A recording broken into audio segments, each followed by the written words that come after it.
Last time we did the D Dorian scale, so that's the second major mode, and we listened to that and just tried playing it along with the with a backing of just C. Let me check my file here too. So we tried it with just C as the context for the D Dorian scale. Then we heard it over E minor 7, F major 7, just bouncing back between those two chords. That's the one that was kind of moody sounding, or at least, so basically where I got in my understanding of that last time is that it's a way to, as opposed to the light switch that can be major and minor, it's a way to kind of just like dim that, just pull it back a little bit, because it does maintain some of that triumphant character that a major scale can have, but it adds a little more complexity and a little more mystery to those sounds. So today, checking out the third major mode, right? So if we start in C major, second major mode would be D Dorian.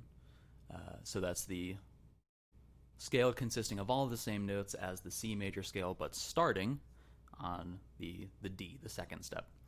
Going to do that, basically increment that again, and do E Phrygian. So that is the third major mode.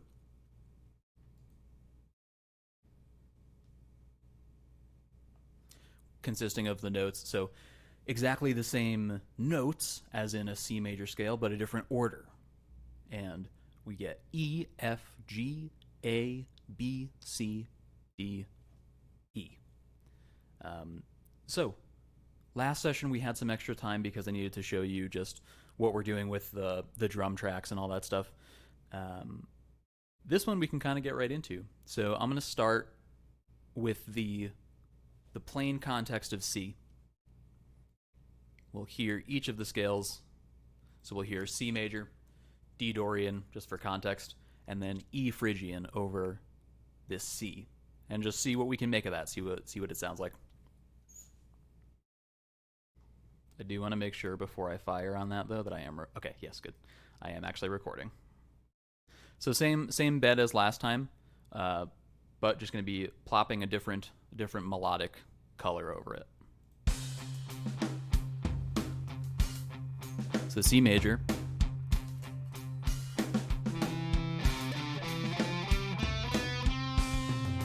D Dorian,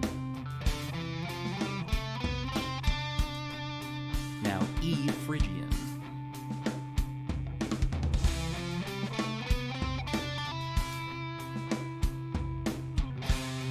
so in the context of C again, I'm just going to run up those for both of our understanding. I can definitely stand to hear this better.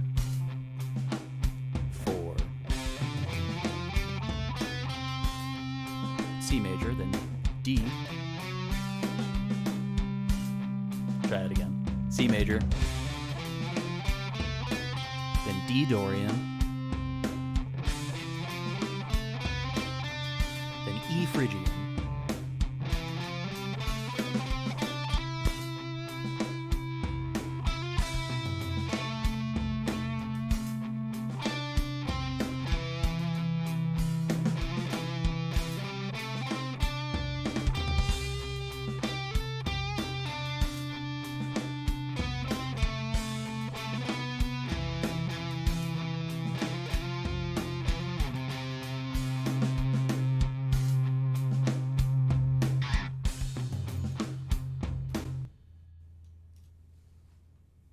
Cool, so hearing them all side by side, that helps my understanding as I'm looking at it on the neck. But I haven't, in my ears, I haven't really separated out what the E Phrygian is. So let me sip coffee real quick.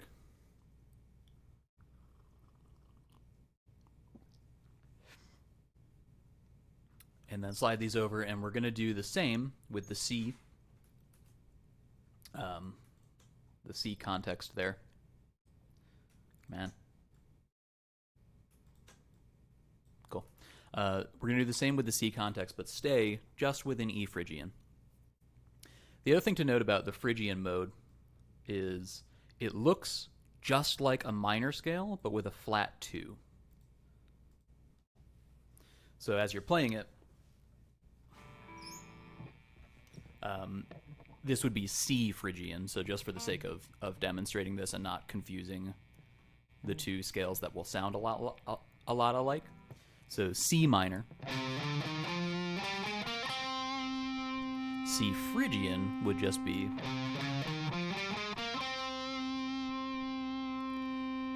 so almost identical, but with a flat second step.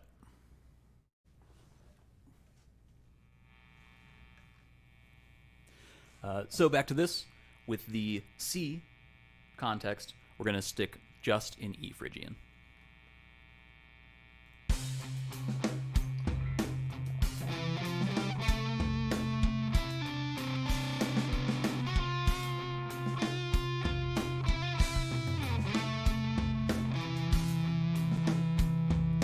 There, what I'm feeling is I'm looking for C.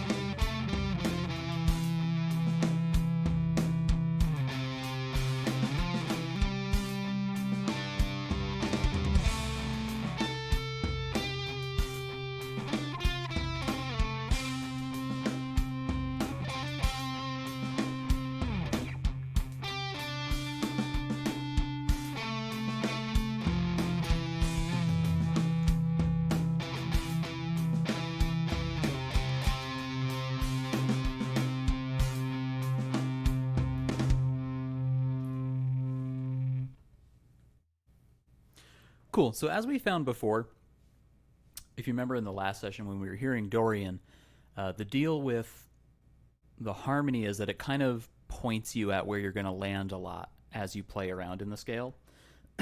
So if you remember, we saw when playing with the E minor 7 and F major 7 chords that I kept coming back to E and F an octave up, or actually 2 octaves up from where the harmony was playing. But an octave up from where I was beginning the scale. So you have the scale, you have the color, and then the harmony is kind of like pointing you at where you're going to keep. It's kind of like the sentence you're going to keep saying. So let's move that with that understanding, right, that this is going to kind of direct where you feel you ought to land.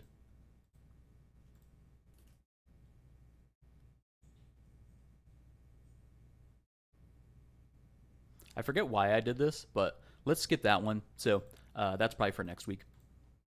So this one is going to be that same E minor 7, F major 7 chord chains, just kind of going back and forth between the two. One of them matches the root of this scale, right? So these are related chords, just basically things that sound consonant along with what the notes in this scale are. And this is likely going to point us, like it did before, more to E and F, right? Again, that's why that minor 2 is there, right? Because if it has E and F and we begin on E, that's only a half step difference between the two. So you end up with a flat 2 in this mode. So let's see when we play over the E and F harmony. I'm glad I'm thinking about this though, because this is kind of why I wanted to do this. These are the things that I didn't understand about harmony before.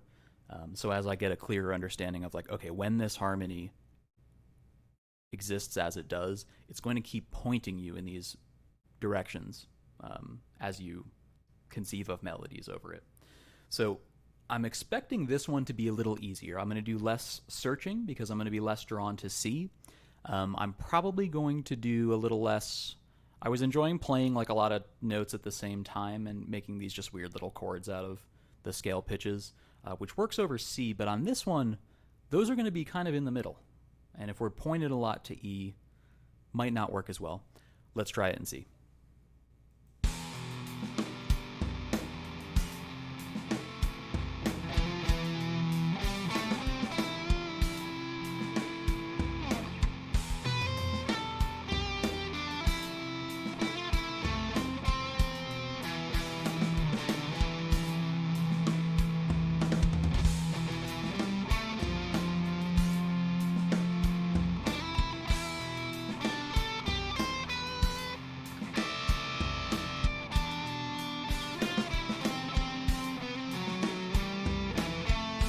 Non-diatonic pitch.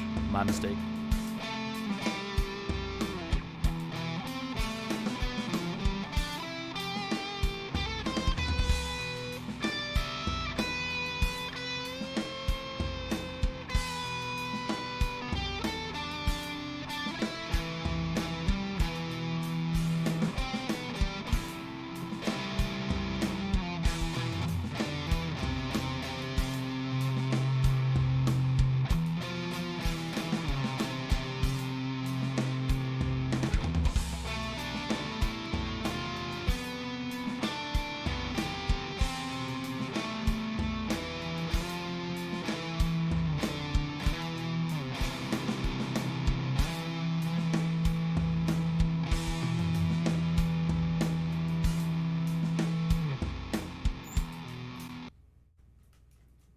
So I felt a lot less searching in there, right? So in the context of just C hitting that E Phrygian over it, I'm really drawn to C, and I'm kind of, as I'm going through the scale pitches, I'm in my mind trying to relate it back to C, and it's pulling me out of that context a little bit.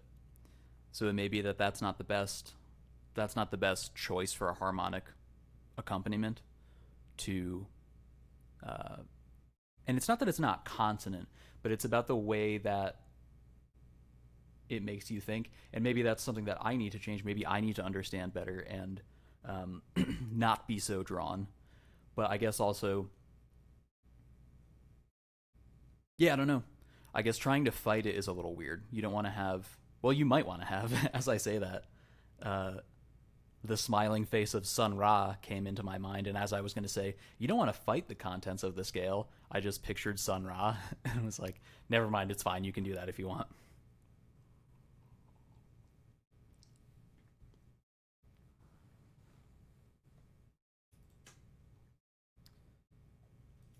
Cool. So like last time, we ended up trying the D Dorian mode over this B5 flat 5 chord, followed by a D9 and a C major 7. This is the one that last time I was really kind of searching for powerful relationships, and I gravitate towards obviously roots and fives, but threes and sevens. That's where a lot of the color is. That's where a lot of the power is, and that's where a lot of the forceful musical statements come from. And I don't feel there was a lot of them to be made. So those were not the best match. These may also not be the best match, but let's try it.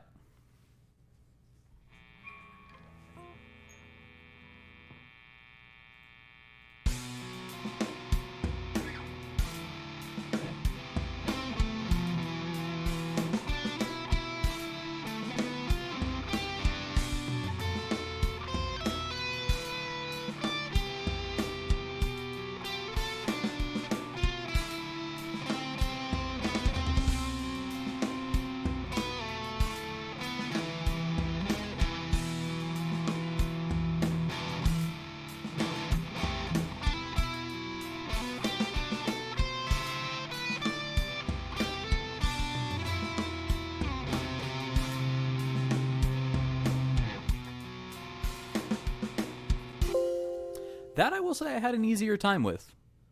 I didn't fight that one like I was fighting the D Dorian. So what might be fun then is let's try the 2. And is that just me getting less stinky at doing this, or is it really? No, I do need those active. Or is it really that this harmonic context fits E Phrygian better than it does D Dorian? Let's see.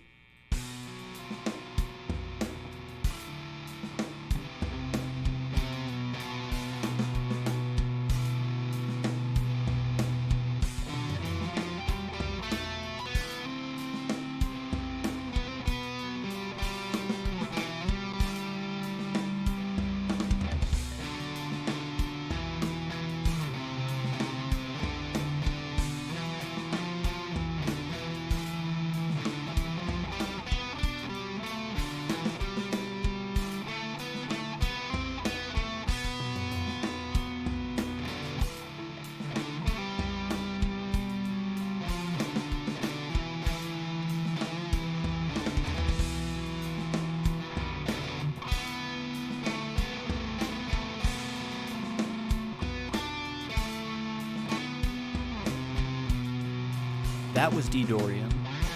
Let's try E Phrygian.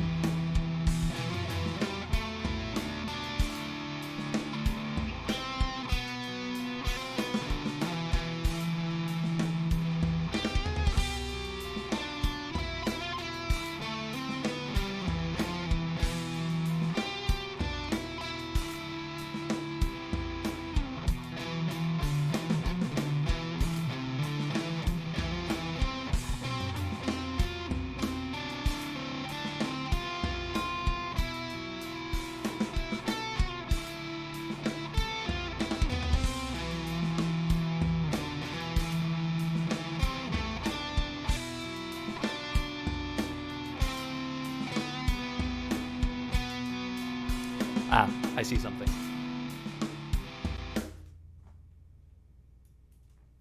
So what can be difficult about the D Dorian over that progression is that where the powerful relationship is lands on the 6th step of the scale. So you end up with this.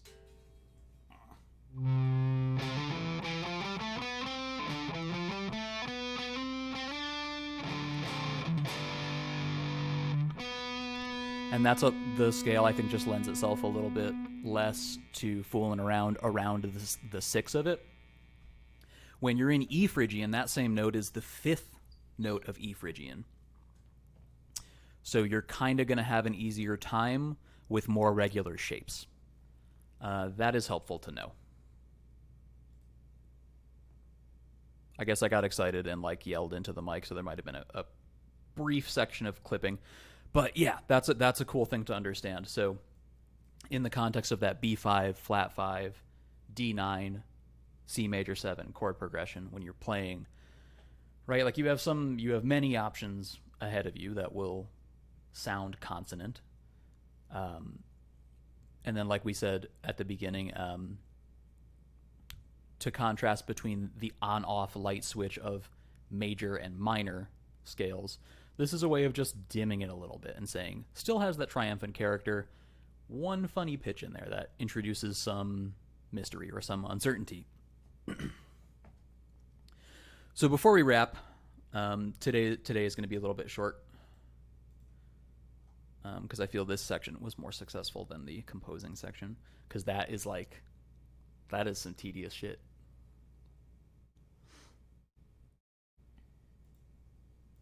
So one more time, let's do it over. We're going to do E Phrygian over this alternating chord progression. That's E minor 7, F major 7.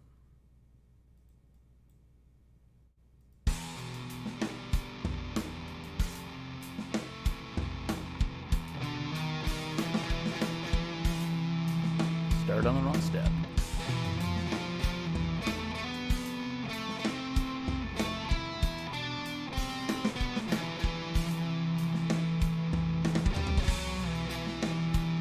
Non-diatonic, my mistake.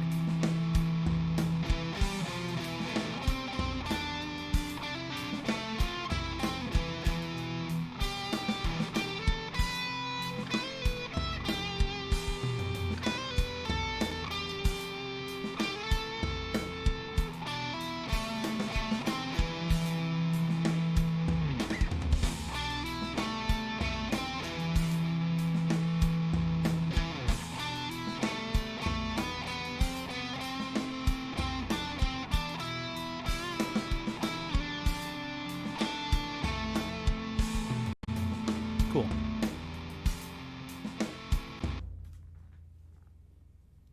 Neat.